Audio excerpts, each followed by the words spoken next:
Hello everyone. Today I am going to explain you a class 12 English poem, that is My Mother at 66.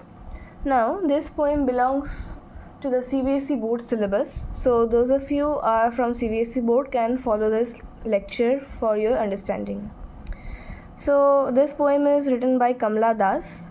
She is one of India's foremost poets, and one of her very famous works in English include the novel Alphabet of Lust, a collection of short stories, Padmavati, The Harlot, and the other works of her.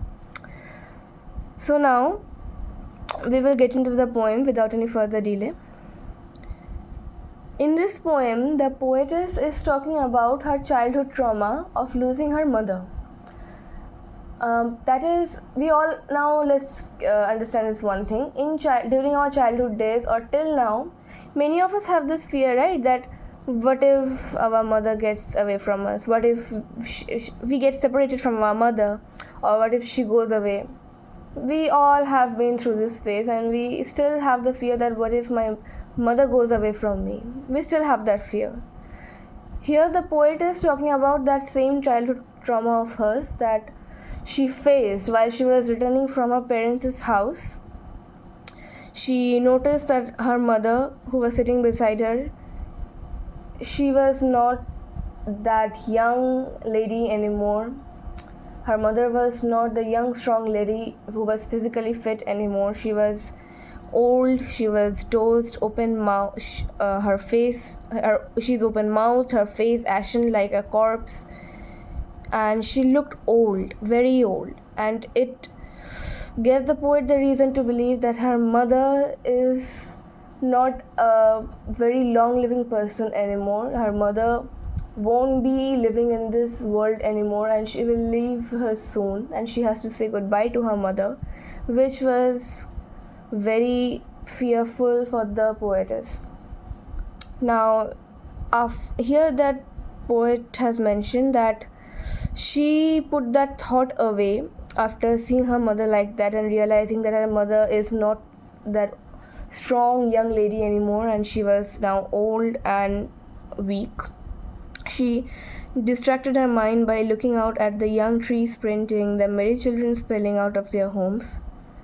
But after she passed the airport security check, she again looked at her mother, who was as a late winter's moon. She was wan and pale, and that's when that old childhood trauma, that old familiar ache triggered her, but she tried to cover it up and answered her mother that she will come soon to meet her again, and all the poetess did was smile and smile and smile.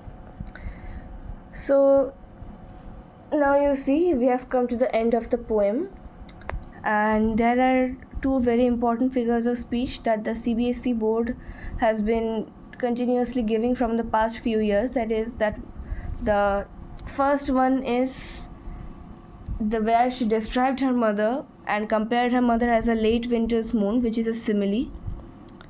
She is comparing her mother with a non-living object, so this describes the figure of speech simile. And then here we have figures of speech, that is the last line of the poem, where all the poetess did was smile and smile and smile. Now this is repetition, the words are again and again repeating, and I know this word many of you might have a doubt because this word is quite new for you all. So here are the meanings. If you have the NCERT book, you can take a peek from this. And for preparation for the school pre-boards or the midterm exams, or even for boards, you first have to answer this question, the first one, the second one, third one is important. All the questions are very important. And apart from this, if you want to prepare very well for the English or for your English exam in boards, then you can take reference from the Golden book. The name of the book is Golden. It is available in online, or you can buy it from any shop. That book is very good for your English preparation. So that was it, guys. Thank you for watching the video, and please stay tuned for the next lecture. I will be going to upload it after few days. Thank you everyone. Have a nice day.